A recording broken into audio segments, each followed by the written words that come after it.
Buenas noches, muchas gracias por acompañarnos en Tertulia de Noche. Hoy tenemos dos invitados de lujo con nosotros. Está el politólogo Max Oviedo y el periodista y exdiputado Luis Ramón Carranza.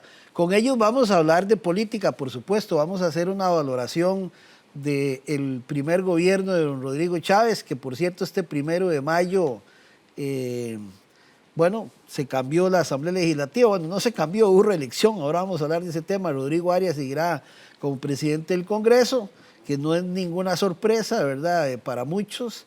Don Rodrigo, hoy es martes que estamos grabando este programa y el 2 es hoy. Hoy estará en el Congreso de la República dando su informe al país, pero es importante retomar algunos temas de cómo ha venido la popularidad de Rodrigo, algunos temas también que tenemos que comentar, que ya hemos hablado aquí, que prometimos darle seguimiento a todas sus promesas de campaña, y a otros acuerdos que él ha venido tratando de impulsar y que hemos visto que han desembocado ya en protestas por parte de agricultores, los mismos policías, y eso comienza a dar signos sobre qué es lo que realmente está pasando. Porque yo diría que este primer año de la administración Chávez, incluso en su campaña, él ha sido como un político más de discurso, ¿verdad? Es un tema que él ha manejado muy bien, los aspectos de la comunicación, ha logrado penetrar más allá de una visión política tradicional de los costarricenses, un hombre que la gente ha comenzado a tenerle confianza en sus primeros meses de mandato, básicamente por su discurso. Pero vemos que mucho de su discurso es un discurso muy fuerte, muy confrontativo, se ha agarrado con la prensa, lo cual a muchos les ha gustado eso, ¿verdad? El tema de la prensa canalla, la señora de Purral, y eso ha hecho que ese discurso confrontativo contra las élites, se supone, de la política y de la economía, él es uno de los abanderados en esa lucha para favorecer a los más necesitados. Y bueno, ¿y qué no hablar de que habló de la ruta del arroz, que los precios de las medicinas iban a bajar, que la economía iba a mejorar? Pero por otro lado vemos que esos mismos sectores ya comienzan a ver otras señales que él mismo ha venido pregonando, y que el discurso a veces no coincide con la realidad de los hechos. Y creo que una de sus principales luchas, que fue por vender el Banco Costa Rica y Bixa, ahí están, no podemos decir que están muertos, pero no lo ha logrado aún. Sino el tema de la ruta del arroz y otros temas que ahí se han venido cuajando a nivel legislativo. Pues bien, eso es un poco lo que queremos hoy conversar, para que usted pueda tener un panorama y también hacer sus propias valoraciones de los comentarios que iremos a hacer acá con nuestros invitados. Max y Ramón, gracias por acompañarnos. Un gusto saludarlos. Ramón. Igualmente, Álvaro, un placer, y un saludo para Max Oviedo, buen amigo, y para todos ustedes que nos siguen, saludos. Creo que es un momento oportuno, un año para por lo menos comenzar a ver las líneas de lo que es un gobierno. Creo que el primer año es fundamental para cualquier gobierno, y creo que hay que ver los frutos de este primer año. Es cuando se tiene un capital político que tiene que invertirlo, a ver cómo le ha ido y qué ha salido de esa inversión, ¿verdad? Bueno, tal vez podemos comenzar con la encuesta que se ha hecho, ¿verdad? Cómo la imagen del presidente, el CIEP, ha hecho en los últimos meses, digamos, en 8 meses que han hecho unas valoraciones del presidente, se ha venido derrumbando, ¿verdad? A pesar de eso, aún mantiene una buena popularidad, pero poco a poco se ha venido cayendo. En agosto, por ejemplo, el 79% de la población respalda a Chávez en agosto del año pasado, 68% en noviembre y el 63% ahora, que ya tenemos el primer año, ¿verdad? Todavía con una alta aprobación. Sí. Luego el tema de la mayor preocupación del país sigue siendo la inseguridad. Y las negativas también de Chávez, se han incrementado las opiniones negativas sobre él. Es natural ver esto en un gobierno, tal vez el desgaste es natural, pero que tenga una cifra todavía alta en la población, es que todavía tiene en la mente el costarricense fijado sus discursos o sus promesas de campaña o es a un año muy temprano, Max? Buenas, Álvaro, Ramón, y a los amigos y amigas que nos ven desde su casa. Me tomo pues un segundo nada más para...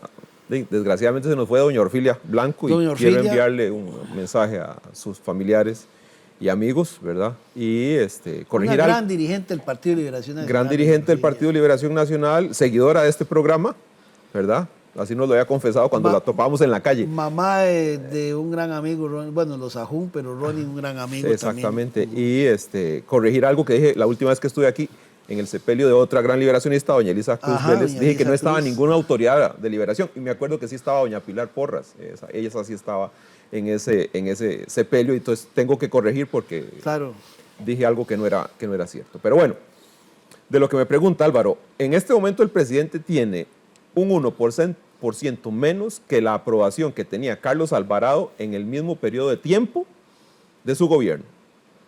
¿Ok? Entonces, eso es un buen marco. En este momento sí, digamos. Estaba mejor Carlos Alvarado. Carlos tenía un punto más que este señor. Sí, es muy interesante porque Carlos terminó muy mal, ¿verdad? Y vamos a ver cómo termina este señor. De la encuesta del CIEP, súper interesante. El CIEP a mí me gusta, y si lo hemos dicho aquí, es la encuesta que yo más sigo, porque nos va dando justamente un proceso, un seguimiento, nunca cambia, y es una encuesta que vos puedes tener la ficha técnica en cualquier momento, está publicada. Sí, los análisis comparativos son de seguimiento. Exactamente, y entonces son muy interesantes porque es casi siempre a una misma población que se le pregunta, entonces aquí sí es un desgaste total, ¿verdad? Porque no es que hoy le pregunté a Álvaro Echaverri, dentro de 3 meses le pregunto a Ramón Carranza y ya después le pregunto a Max Oviedo, no, siempre se le pregunta a Álvaro Echaverri, eso es un tipo de encuesta que él siempre está llevando adelante, y con ella entonces nos demuestra que sí, el desgaste sí es real, ¿verdad? Pero ese desgaste ante una popularidad tan alta como la que tenía el señor Chávez, pues es casi normal que vaya decayendo en ese proceso. Es un año, y como bien decía Ramón, es el año más importante. Y este año era el más importante todavía, ¿por qué? Porque era cuando el Ejecutivo estrenaba un procedimiento que la Asamblea anterior le aprobó, que era tener desde el 1 de mayo ya la agenda de la Asamblea Legislativa para ellos. En otras palabras, y aquí está Ramón, yo no voy a hablar mucho de eso porque aquí está Ramón y él fue diputado en ese proceso y fue uno de los que aprobó esa reforma electoral, esa reforma nacional. ¿Qué es lo importante? Que yo como partido político tengo que prepararme. O sea, ya gané las elecciones, está bien, voy a una segunda ronda, está bien, estoy en el proceso de armar mi equipo ejecutivo. Pero ya yo tengo que tener mis ideas plasmadas, qué es lo que quiero hacer. Ya supuestamente yo fui a la Asamblea Legislativa, vi los expedientes que existían y dije, bueno, este me interesa, este no me interesa, y voy a llegar el 8 de mayo, y ya el 9 voy a tener mi lista en la Asamblea Legislativa diciéndole a los diputados, esta es mi lista de proyectos y necesito que empiecen a trabajar con eso. Pero este gobierno se llevó el primer año, los primeros 3 meses, de este proceso, en ver qué hacía. Presentaban un proyecto, lo retiraban, volvían a presentar otro, entonces ya la gente empezaba a reclamarles, entonces fue cuando corrieron para presentar el proyecto del Banco de Costa Rica y el de VIXA y las acciones de Links, y entonces lo sacaron mal y entonces va para afuera otra vez. O sea, fue un año, si usted me pregunta a mí, mi valoración fue un año perdido. ¿Por qué? Porque también, vos hablabas. Y muy confrontativo, ¿verdad? Sí, pero es que hemos hablado aquí también de las promesas. Yo creo que la señora Epurral ya murió. Sí, no se ha vuelto a mencionar. Porque no la ha vuelto a mencionar, ¿verdad? Yo creo que sí, ya fue el novenario, ya la enterraron, no sé en qué cementerio, pero bueno, ya la señora Epurral murió. ¿Y por qué murió la señora Epurral? Yo considero porque no le pude cumplir ninguna de mis promesas. A ese estribillo ya le cansó a la gente. Es que le va a cumplir a la señora Epurral bajándole el arroz. ¿Bajo el arroz? No. ¿Voy a bajarle las medicinas con todo este proceso de nuevas formas? No. ¿Voy a bajarle los agroquímicos a los campesinos a través de que se den nuevas fórmulas y un proceso más rápido en el Ministerio de Salud? No. ¿Costa Rica está más preparada por una situación coyuntural de alimentos a nivel mundial? No. Está peor. Entonces, sinceramente, y lo dije la vez pasada, este señor entró a administrar lo que había, pero Bueno, no lo administró bien. Y ahí termino para que sí. también Ramón... Bueno, una valoración suya, Ramón.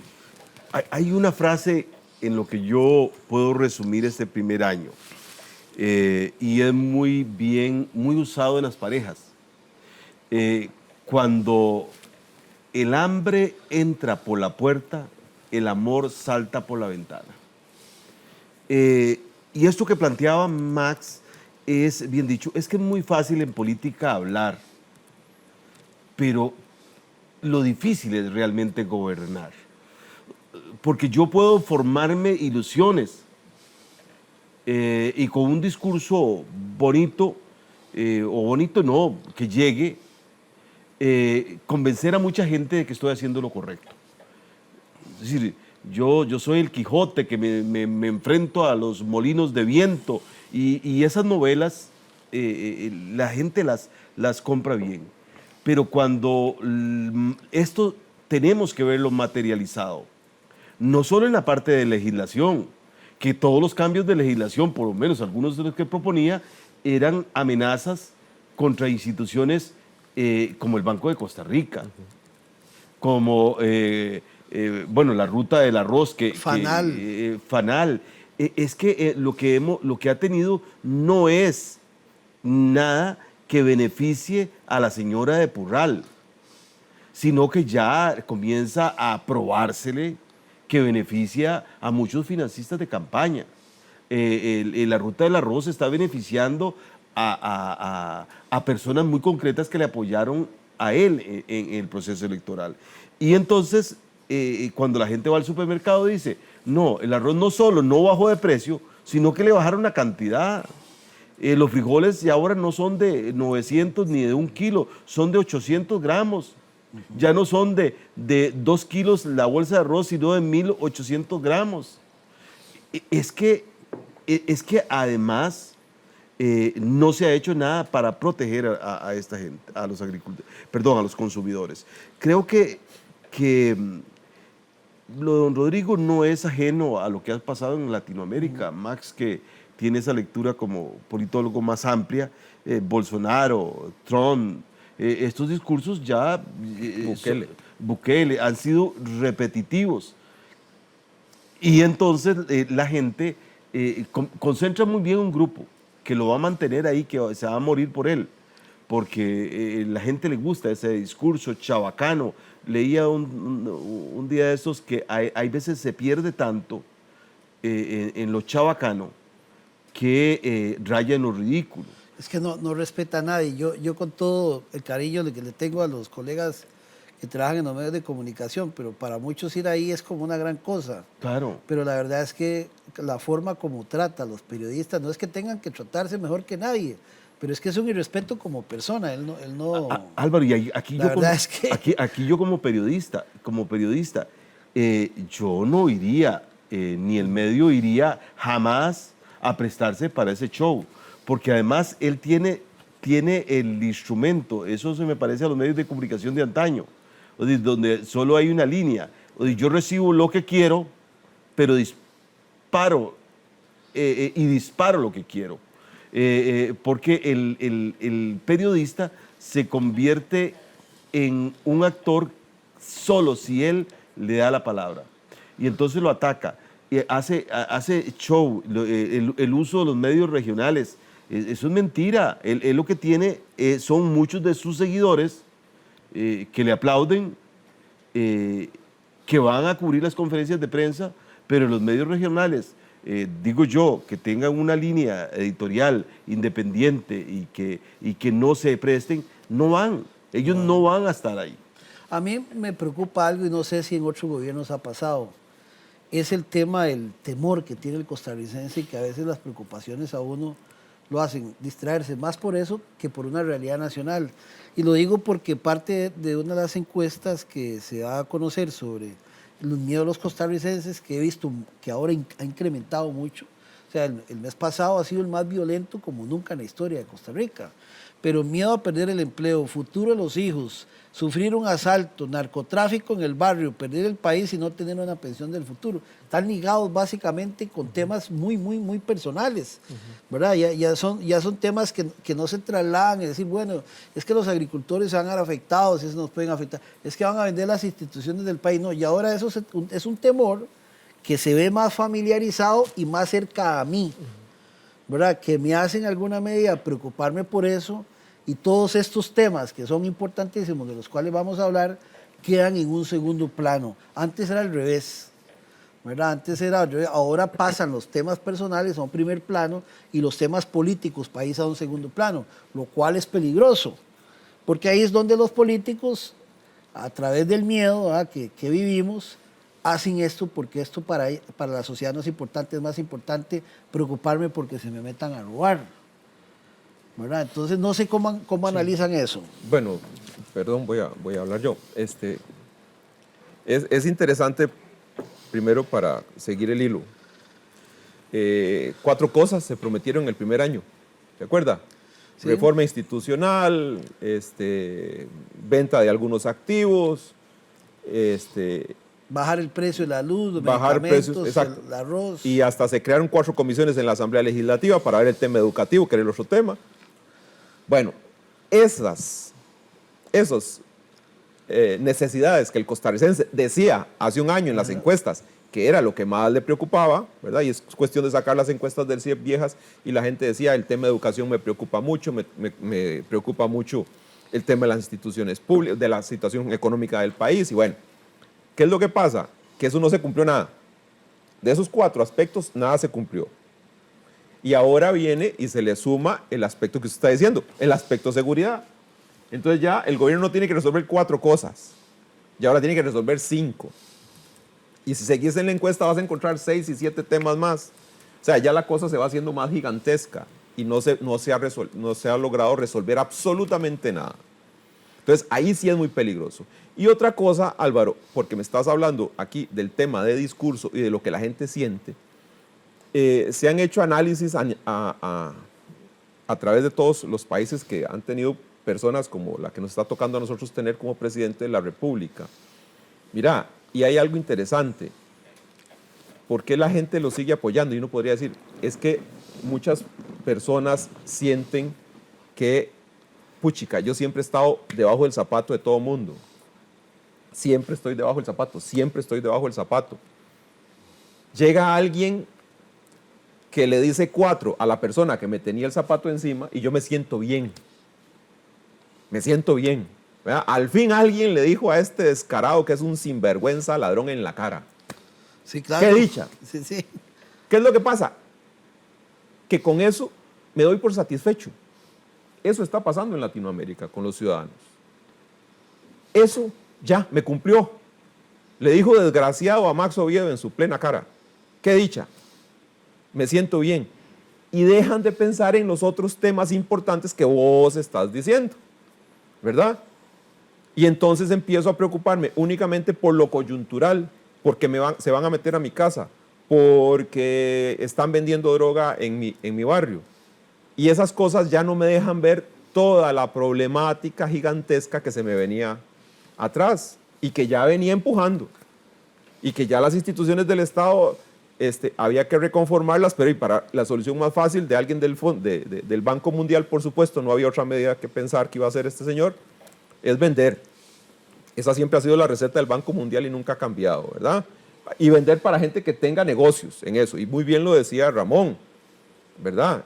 Los que están haciendo aquí clavos de oro son todos los que financiaron la campaña del señor presidente.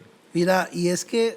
Perdón, Álvaro, y lo más interesante, que la gente dice que qué dicha que llegó alguien que le diga a las, y perdón por usar el término, pero así es como se dice, a las ratas de Liberación Nacional. Y se les olvida... Y a los medios. Sí, pero se les olvida que el mayor importador de arroz es hijo de un liberacionista de toda la vida. Que el señor de Caldera, ¿verdad?, que es otro de los financistas grandes, don Calixto, fue ministro de Liberación Nacional, fue embajador por Liberación Nacional, hizo su mayor cantidad de recursos económicos en gobiernos de Liberación Nacional, ¿verdad? Claro. No son extraterrestres, no vinieron de la nada. Entonces, a mí me preocupa que la gente se pierda en esos mensajes que vos estás diciendo, para ¿verdad? mí, esta ha sido la estrategia, es una estrategia de otros.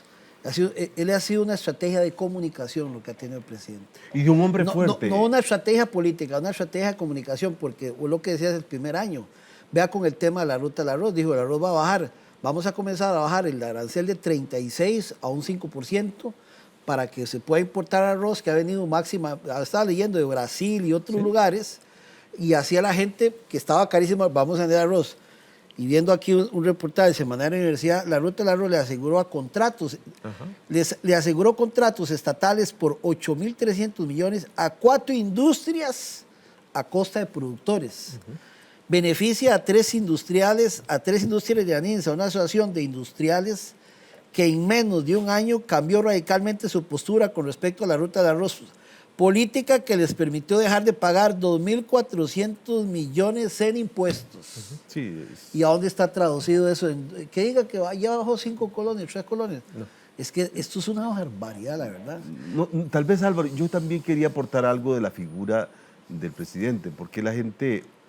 venimos saliendo de un gobierno de Carlos Alvarado con una figura débil. Digamos, su personalidad es un poco... Su liderazgo es débil.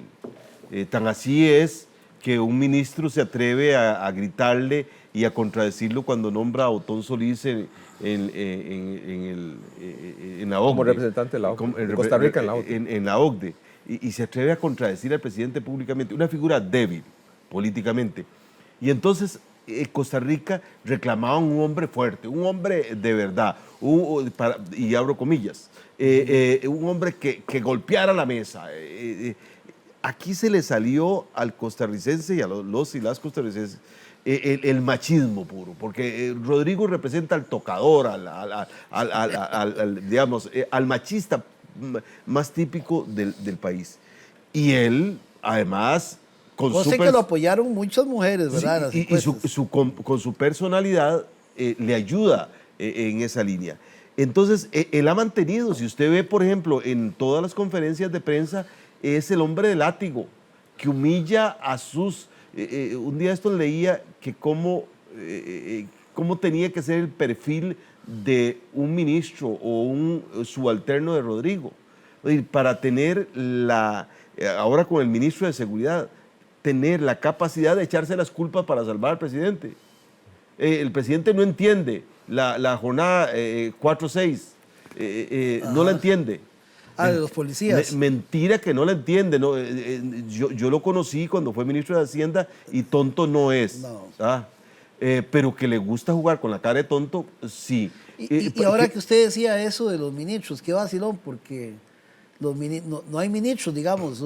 Posiblemente usted hace una encuesta, ¿cuál costarricense conoce un ministro? Y conocerá a los que uno ve más por televisión, que es el ministro de Transportes y al de Hacienda, que son los que salen más. Los demás a veces ve uno al ministro de Justicia ahora con pero ellos son como los que concentran más las figuras después del presidente. Es que ahí... como una figura presidencialista. La figura de él lo primero que hace es, y voy a utilizar un término también grotesco, castrar el pensar, el ejercicio de pensar por sí solo. Yo pienso por usted y usted ejecuta. Tiene tal vez un corte similar, pero también sumiso, es el ministro de Obras Públicas y Transportes, un poco autoritario también, pero que tiene esa figura. Y creo que, volviendo al tema... Sigue siendo la gran pregunta, Ramón, ¿qué es lo que ve bueno el costarricense? Digamos, el discurso. Por eso los molinos de viento, para mí es la un novela. Es un presidente de discurso, pero es que ahí donde yo triangulo el discurso con el tema del miedo, la preocupación personal y el país.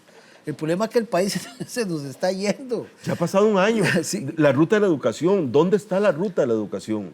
Y cuando vemos esta transformación que ahora, esta jugada que hizo de quitarle a la Fundación Omar Dengo el tema del trabajo que realizaba en Lo vi haciendo una fuerte crítica que decían que estaba muy ligado al que era familiar de la esposa, ¿no? Del ministro de la ministra de Educación. Una prima de la ministra de Educación está involucrada aparentemente con los nuevos contratos. No, pero también con alguien que fue ministro de Educación de Liberación, ¿cómo se llamaba? Francisco Antonio Pacheco. Es que parece que él y la esposa eso es lo fueron peligroso. fundadoras. Todos, si usted ve, por ejemplo, lo que Max antes Y que decía que le habían dado la no sé ruta del cuántos arroz, millones, la ruta del arroz tiene un padrino y es Bernal Jiménez.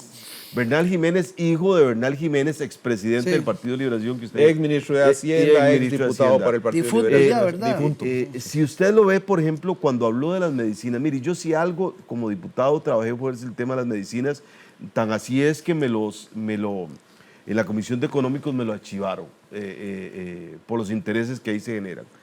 Y él sale a decirle al pueblo, ya solucioné el problema de las medicinas. Pero cuando usted va a comprar las medicinas se da cuenta que han aumentado, no sé, yo no te compro tanto, pero ha aumentado sustancialmente el precio de las medicinas. Le dice a los agricultores, aquí está, decreto, ya solucioné el problema del uso de moléculas, nuevas moléculas. Otro de los temas que manejo desde hace 15 años, y eso es falso, eso solo se puede hacer por ley, porque contrario a lo que ha venido haciendo con los agricultores, el tema de las medicinas, lo que necesita ahí sí es abrir el mercado, eliminar el duopolio de 3 droguerías que se encargan o que solo ellas pueden importar. Igual en el tema de las medicinas, hay un proyecto de ley, de los agroquímicos, hay un proyecto de ley para homologar efectivamente si un agroquímico ya usado en Europa y Estados Unidos y está registrado, que ingrese al país, que pueda ingresar al país sin todo este aparato burocrático que le impide entrarlo. Eso no se ha hecho, eso no se va a hacer, porque los intereses son tan grandes. ¿Usted sabe, de qué están hablando ahora? Nuevamente de vender la Fábrica Nacional de Licores. Y aquí yo podría, tal vez para que Max continúe, interpretar lo que pasó con la alianza y el matrimonio con Rodrigo Arias. ¿Por qué eso? ¿De qué se está hablando ahora? ¿Jornadas de 12 horas? Se está hablando otra vez de Banco de Costa Rica que podrían meterlo. Se está hablando en la agenda de vender la Fábrica Nacional de Licores, que eso es lo más ingrato. Nosotros cuando estudiamos eso, ¿sabe cuánto le pagó? Por lo menos en el 22 creo que fue, la Fábrica Nacional de Licores en impuestos a Hacienda. Más de 13.000 millones de colones. ¿De cuánto era el negocio? De 50.000 millones de colones. Pagaría... y dicen que no sirve para nada eso. Sí, perdón. Siempre han dicho que la FANAL no sirve para nada. Pero digamos, con la Fábrica Nacional de Licores es trágico porque esta semana pasada en la Asamblea Legislativa se pasó un proyecto de ley ya en la Comisión de Asuntos Económicos, si mal no recuerdo que fue, que ya se abrió el tema del alcohol. Como no se logró vender FANAL, entonces se le va a quitar el monopolio y lo que va a hacer usted es regalar todo eso que FANAL hacía, va a pasar a manos privadas y FANAL ahora sí va a quedar como un poco de tarros viejos y va a ser desecho. O sea, se tomó la peor decisión. Se va a regalar lo que o sea, el discurso de que están favoreciendo a los pobres sigue siendo un discurso. No, es discurso, pero insisto, los pobres ven que al fin alguien le está diciendo desgraciado al que me hizo pobre. ¿Pero eso qué beneficia a alguien? No, pero es que la gente siente que ya con eso se da por satisfecho. Y yo me imagino que, porque escuché a Rodrigo Arias hablando, que es una realidad la situación que vivimos de la inseguridad, pero si algo usted puede tener claro es que con el miedo se gobierna también. Sí, aquí el vacilón... Es un tema porque lo demás no tiene importancia. Retomar lo que decía Ramón, del 1 de mayo, interesantísimo. Y digamos, Liberación Nacional le volvió a pegar, como dice uno, la restregada de la vida al señor presidente y al partido del señor presidente. Primero el presidente llama a Eliezer Feinstein y llama a la gente de la unidad y dice, no quiero a Rodrigo Arias ya como presidente de la Asamblea Legislativa. Eliezer, usted es el que tiene que ser presidente de la Asamblea Legislativa. Hagamos ahí un movimiento para que usted quede presidente de la Asamblea Legislativa. Pifia, número 1, no llama al Frente Amplio, ¿verdad? Los deja por fuera y entonces Eliezer Feinstein saca la calculadora, empieza a sacar fichas y dice, no me dan los números. A la puchica, ¿qué tira? Y voy a ir a hablar con Rodrigo Arias. Entonces el presidente se va a hablar con Rodrigo Arias. Segunda pifia, ir a hablar con Rodrigo Arias. Y Rodrigo Arias, inteligentemente, porque el señor es demasiado inteligente en esto, le dice, no, señor presidente, estamos con usted, tenemos muchos proyectos juntos, incluido el que dice Ramón, del tema de las jornadas 4-3, ¿verdad? Claro que sí, y le vamos a meter aquí una moción para que el proyecto sea visto por trámite rápido. Inmediatamente queda electo Rodrigo Arias, toma el micrófono y en su discurso dice, sí, estamos con las jornadas 4-3, pero, y lo importante siempre está después del pero, el Partido de Liberación Nacional va a tomarse su tiempo para hablar con los grupos que se oponen a esto y ver cómo se puede mejorar el proyecto de ley. Le vieron la cara al señor presidente, le vieron la cara. Ya estoy montado en la silla presidencial, ya no tengo por qué cumplirle a usted la promesa que le hice. Sí, viene la política. ¿Verdad? Y viene la política. Entonces Liberación Nacional, por supuesto, usted escucha al jefe de fracción nuevo y dice, no, es que es muy importante oír qué es lo que dice el costarricense, que no está de acuerdo con eso. ¿Por qué? Porque vienen las elecciones de las alcaldías. ¿Verdad? Interesante dato también de la encuesta del CIEP. La gente dice que va a votar por las autoridades que están actualmente en los cantones. Sí, eso lo vi también. Más del 50% de la gente. Eso quiere decir que Liberación Nacional puede seguir manteniendo una gran cantidad de alcaldías a nivel nacional. Hay que ponerle atención a eso en la encuesta. Pero bueno, entonces, y ahí el señor presidente se está quedando solo, dejó mal parado a sus diputados que tuvieron que votar por el señor de Liberación Nacional, uno de los que, como dicen ellos, de los más corruptos que ha vendido este país, etcétera, etcétera.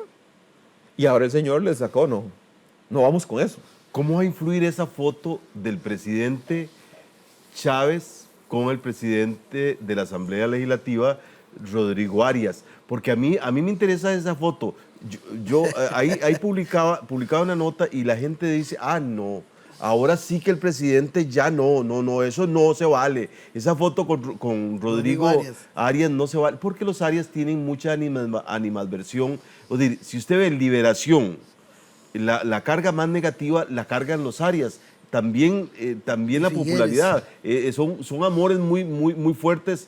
Y odios muy fuertes. Amores y odios muy fuertes. Sí. Y entonces hay que ver esa foto, porque Rodrigo... Y esto apunten ustedes que están ahí en la casa para que digan, no, es que Ramón no quiere el presidente. No, yo quisiera que le vaya muy bien. Ellos se unen por una agenda, abrir mercado eléctrico. ¿Por qué mercado eléctrico? Porque los Arias y todo este grupo tienen ahí el grupo económico que está detrás de todas las concesiones que en el gobierno pasado no se les reanudó, no por nada, sino porque el ICE no ocupa esa electricidad que lo obligaban a comprársela a la fuerza para que se fuera vía tarifa. Porque está la Fábrica Nacional de Licores. ¿Y quiénes son los Arias? Los dueños del Viejo y todos los que producen alcohol. Y entonces en esa agenda van a coincidir.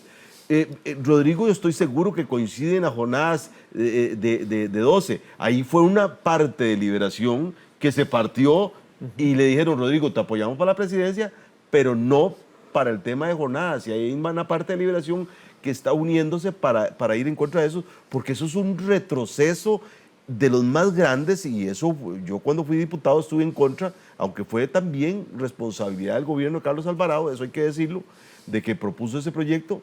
Ahí estaba Leo Garnier detrás de él con todas estas agendas, claro. Estas agendas que vienen a golpear a la clase trabajadora, decirle a la gente, mientras México está más bien reduciendo las jornadas, Colombia, Chile, todos los países OCDE, Costa Rica aumentando jornadas a 12 horas. Es ridículo, eso es la derecha más recalcitrante de este país, diciéndole, quiero explotar a los trabajadores, quiero que ustedes no tengan espacio para la familia, quiero... Y obligando a trabajar más por pensiones. Ajá. Y obligándolos, sí. Y el tema de pensiones es otra cosa. Pero vamos a hacer una pausa comercial. Estamos aquí muy a gusto conversando con Max Oviedo y Ramón Carranza. Que por cierto, ese tema de las alcaldías te vamos a tener que hablar. No, van a quedar 2 programas, hay que hablar de eso y también hablar qué es la agenda legislativa que va a haber, qué es lo que va a anunciar Rodrigo Arias, porque eso va a marcar mucho la ruta de cómo va a estar. Chávez, Rodrigo Chávez. No, Rodrigo Arias de la Asamblea. Ah, ok. Vamos, Sí. Rodrigo Arias, porque me imagino que el Congreso a partir de ahora va a decir, estas son las prioridades nuestras, a ver en qué va a coincidir con el gobierno. Y el tema es que las alcaldías ya vienen, ya está. Ya están tocando la puerta. Ya están tocando la puerta y son temas que hay que analizar. Bueno, vamos a hacer una pausa y ya regresamos con más de Tertulia de Noche.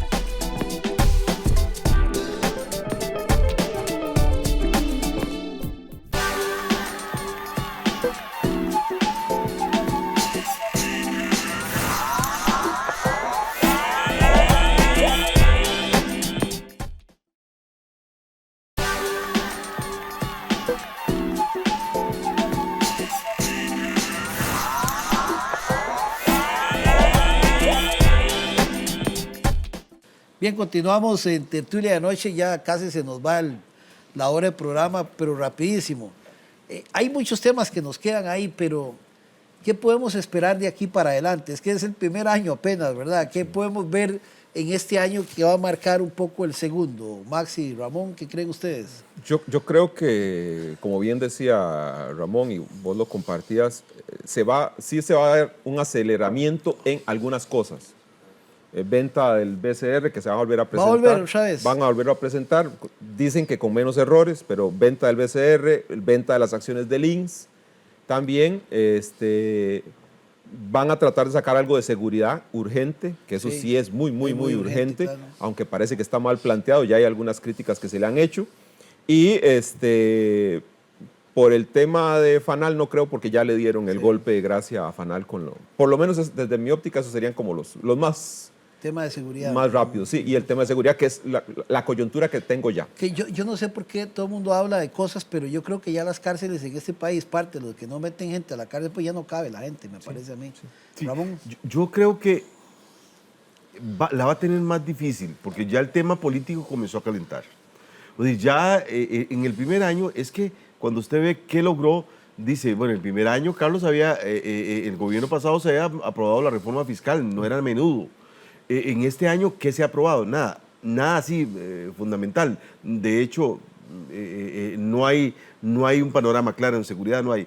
Entonces, en lo que sigue, va a ser con calculadora. Y ya aquí los partidos sacaron la calculadora de las alcaldías, claro, y van a decir qué me afecta. Venta del Banco de Costa Rica, no, eso a nivel de pueblo mayoritariamente no les gusta. Entonces no van por lo técnico, sino por lo que la gente Van perciba. a ser más bien temas que a los otros partidos, sabiendo cómo es el presidente, les va a gustar más bien confrontarlos con el presidente para bajarle el perfil. Claro, y entonces vamos a ver, lo que sigue va a estar más complicado de este año que tuvo, porque las agendas que hay son muy neoliberales. Claro. Aquí no tenemos una política para el sector agropecuario clara, no tenemos una ruta a la educación clara, no, en materia de infraestructura, que es lo que un gobierno logra materializarlo en su imagen positivamente, no hay plata. Yo no sé si ustedes conocen, por ejemplo, en esta región Hueta Norte, cuando nosotros estábamos, digo yo, porque yo estaba peleando los recursos, cuando nos iba mal habían 9.000 millones de colones para la región Hueta Norte en CONAVI. Ahora se invirtieron 2.400 millones para los próximos 4 años. Ramón, y el tema del tren, ¿cómo está aquí eso? Bueno, ahí están descarrilándolo. Nosotros publicábamos una nota que el gobierno descarrila el tren, pero no solo eso, y eso lo vamos a sacar próximamente como periodistas. Están intentando favorecer amigos y ya no están hablando de muelles, sino llevárselo para Pital. ¿Será que hay financistas de campaña ahí? Y entonces ¿Pital? ¿Para qué Pital? Ya, porque hay una encuesta que está haciendo Cadexco preguntándole a la gente si el tren es mejor en Pital o en muelle. Y si usted escuchó al ministro en la más visita... estratégico muelle, eso no hay que ser ni muy mago. No, si es muelle Los Chiles, no es ni siquiera muelle, es muelle Los Chiles Limón. Ese es el tren.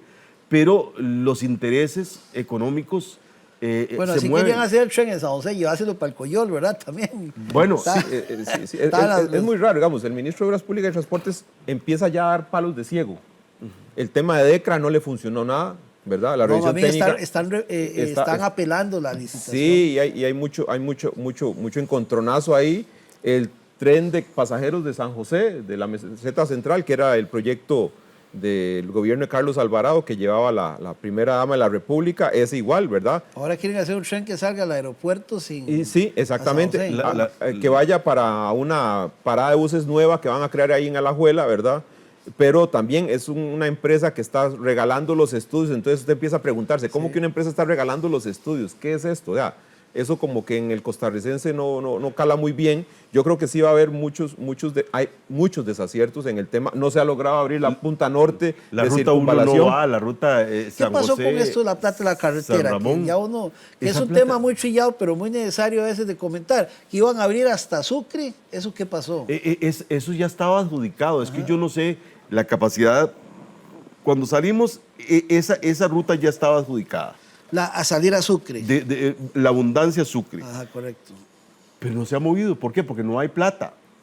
Habían rutas adjudicadas, por ejemplo, ya Venado Nuevo Arenal, y no se ejecutó porque no le asignaron los recursos. Y entonces, ¿qué es lo que pasa?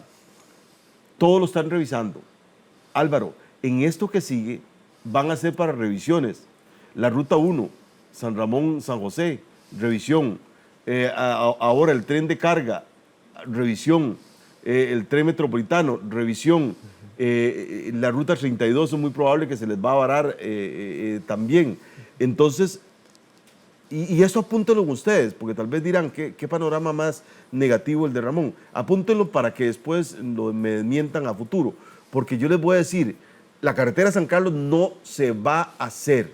Nada va a avanzar, si acaso con un poco de expropiaciones, porque no hay voluntad. Le han mentido a la gente, no hay voluntad y los están manejando. No va a haber tren, no va a haber, carretera San Carlos no va a haber carretera San Ramón, porque cada vuelta que en la política, y esto no porque sean malos o buenos, es que cada vuelta que usted dé en política dura más de 4 años. Claro. Y ese tema de revisión es un montón. Sí, eso dura más de 4 años. Sí hay un tema al que yo le he venido poniendo atención, y es el tema de la seguridad social, principalmente salud. Ojo con el tema salud, ¿verdad? Lo que se le quiso hacer a la caja, eso es muy grave. Y que el Banco de Costa Rica vendió la Católica.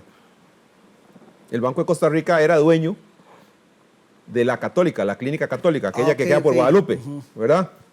Y el Banco de Costa Rica vendió sus acciones. Y vendió, mejor dicho, toda la Clínica Católica. Usted está desmejorando con sus políticas la salud en Costa Rica, ¿verdad? Y aparentemente ya grupos económicos fuertes, la Clínica Bíblica le está metiendo cualquier cantidad de plata a su infraestructura. Entonces creo que por ahí viene el nuevo rumbo, y es meter a alguna gente en el negocio de la salud, desmejorando, sí, el tema de la salud de la Caja Costarricense Y del eso Seguro sí es Social. peligroso. Sí, porque ya cuando usted deteriora digamos, lo más valioso de costarricense, que es la salud, apague y vámonos. Pero es que es el mejor negocio. Decía un la amigo, salud es el mejor ese negocio. es el mejor negocio, Igual entonces. que, es que la salud está ligada con la farmacéutica, las pastillas, Exacto, la propiedad entonces intelectual. sí. Entonces es un negocio muy grande. decía un amigo nuestro en común, que Dios goce, que la salud, la caja, era la válvula de la olla de presión, porque la gente con solo, aunque tuviera la posibilidad de ir a la caja y que le dieran unas pastillas, ya regresaba contento. El tema de la educación. Y si amenazan, y si tocan eso, ahí sí que va a haber una descomposición social tremenda, porque la gente no va a aceptar no tener la posibilidad de ir a que le den la acetaminofén. Hay un tema que nunca se ha abordado, por lo menos muy superficial, es el tema de la migración para Costa Rica.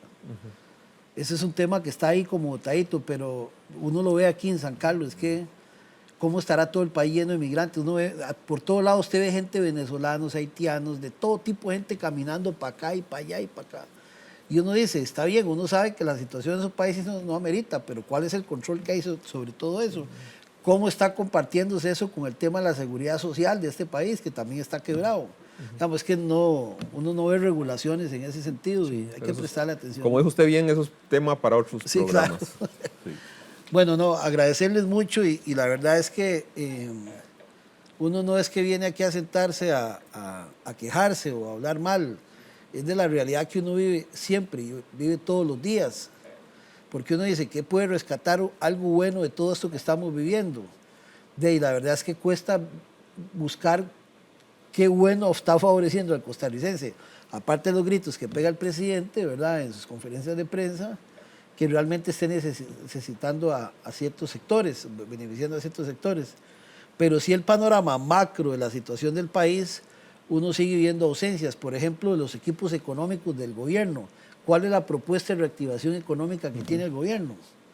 No lo vimos ni en el gobierno de Carlos Alvarado, ni el de atrás, y ahora menos en este, cuando se supone que ahí está todo para ver para dónde va la situación económica. No, peor aún, usted ve los sectores más poderosos económicamente quejándose por una política cambiaria. Ramón, el tema de la usura, que tanto ustedes trabajaron, yo creo que eso también se lo andan viendo a ver cómo se lo pasean. Ya hay un proyecto, están moviéndolo, porque están diciendo que la gente tiene que ser esclava financiera para que el país viva bien.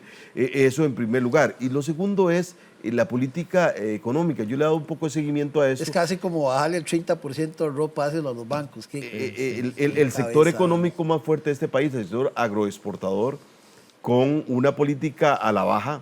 El sistema de bandas del dólar era, si se baja más, intervengo, y si sube mucho, intervengo. Eran bandas, el Estado con unas bandas. Pero ahora esto, para bajar la inflación, le permitieron a la banda bajar el precio del dólar más y está golpeando muy fuerte a los sectores exportadores. Y no hay se ve como que el dólar vaya a subir, ¿verdad? Y beneficiando a los especuladores. Sí. Porque esa es la realidad.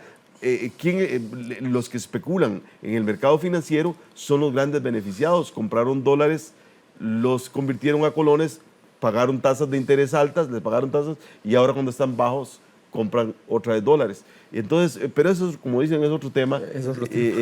Pero en realidad el panorama es muy, muy difícil. A mí me gustaría, aparte del discurso, que alguien que nos pueda contradecir y decirnos, mire, en materia educativa, infraestructura educativa, la crítica, vea en este primer año lo que se ha hecho. Nada. No, ahí lo va a decir el presidente en el discurso. Vamos a ver qué le va a presentar a los diputados. Eso espero. Espero. Que vaya a decir algo. Sí, algo tiene que decir. Ahí vamos a leer qué es lo que va a decir. Bueno, Ramón y Max, muchas gracias de nuevo. Y a ustedes por habernos acompañado. Los esperamos la próxima semana aquí de nuevo en este espacio Tertulia de Noche. Los esperamos. Chao.